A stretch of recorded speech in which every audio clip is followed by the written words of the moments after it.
അസ്സലാമു അലൈക്കും. എന്താണ് എല്ലാവരുടെ വിശേഷം? എല്ലാവർക്കും സുഖമല്ലേ? ഇത് നമുക്ക് ആവോലി കിട്ടിയിട്ടുണ്ട്. അപ്പം അതുകൊണ്ട് നമുക്കൊരു പുതിയ ഡിഷ് ചെയ്ത് നോക്കാം.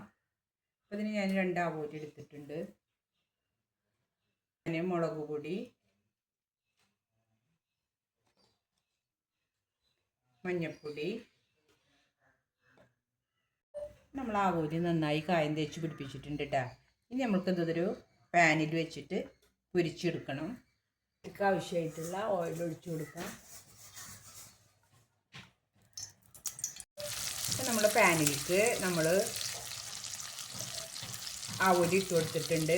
ഇനി നമുക്കൊരു ഷാലോ ഫ്രൈ ചെയ്തെടുക്കാം. അപ്പം നമ്മൾ ആവോലി നമ്മൾ തിരിച്ചിട്ട് കൊടുത്തിട്ടുണ്ട് കേട്ടോ. അപ്പം നമ്മുടെ മീൻ ഒരു ഷാലോ ഫ്രൈ ആയിട്ടുണ്ട്. ഇനിയാണ് ഇതിൻ്റെ മെയിൻ സംഭവം കേട്ടോ. ഇനി നമ്മൾക്ക് നമ്മളെ മീനിനെ ഇതിലേക്ക് ഇട്ട് കൊടുക്കാം.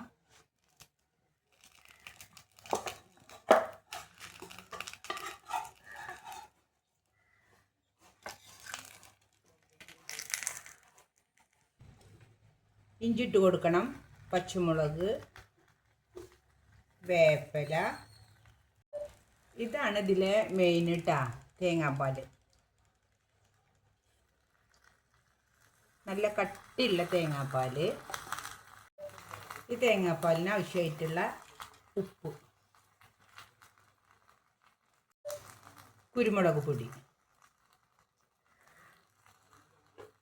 നല്ല ടേസ്റ്റാണ് കേട്ടോ. അപ്പോൾ ഇങ്ങനെ വലിയ മീൻ, ആവോലി എല്ലാ മീനിനും ചെയ്യാം കേട്ടോ. ഒന്നും കൂടിയും ദശക്കട്ടിയുള്ള മീനിന് ചെയ്യുകയാണ് ഒന്നും കൂടി ടേസ്റ്റ്. ഈ തേങ്ങാപ്പാലിൽ കിടന്നിട്ട് ഇത് വറ്റി വരണം. ഇതൊന്ന് മൂടി വെച്ചിട്ട് ചെറിയ തീയിൽ വെച്ചിട്ട് അങ്ങനെ വെന്ത് തേങ്ങാപ്പാലൊക്കെ വറ്റി വരട്ടെ. അപ്പോൾ നമുക്കിനി ഫ്ലെയിം ഓഫ് ചെയ്തിട്ട് നമ്മളെ ഫിഷ് ഒന്ന് തുറന്ന് നോക്കാം. തുറന്ന് നോക്കുമ്പോൾ നല്ല മണമാണ് കേട്ടോ. നമ്മളെ തേങ്ങാപ്പാൽ വറ്റിയതിൻ്റെ, അതേപോലെ വേപ്പില, ഇഞ്ചി, വെളുത്തുള്ളി ഇതൊക്കെ കൂടിയിട്ടുള്ള നല്ലൊരു ഫ്ലേവറാണ് ഇതിന്. അപ്പോൾ ഇത് ചെയ്ത് നോക്കാത്തവരൊക്കെ എല്ലാ മീനും ചെയ്യട്ടോ. ചാള വരെ ഇങ്ങനെ ചെയ്യുക. പക്ഷെ ഒന്നും കൂടി ദശ കട്ടിയുള്ള മീനാണ് ഒന്നും കൂടി ടേസ്റ്റ് എന്ന് മാത്രമേ ഉള്ളൂ. ചെയ്യാത്തവരൊക്കെ ചെയ്ത് നോക്കണം. എൻ്റെ വീഡിയോ നിങ്ങൾക്ക് ഇഷ്ടപ്പെട്ടാൽ ലൈക്ക് ചെയ്യുക, സബ്സ്ക്രൈബ് ചെയ്യുക, സപ്പോർട്ട് ചെയ്യുക. ഇൻഷാ അല്ലാഹ് അടുത്ത വീഡിയോ ആയിട്ട് വരാം. അസ്സലാമു അലൈക്കും.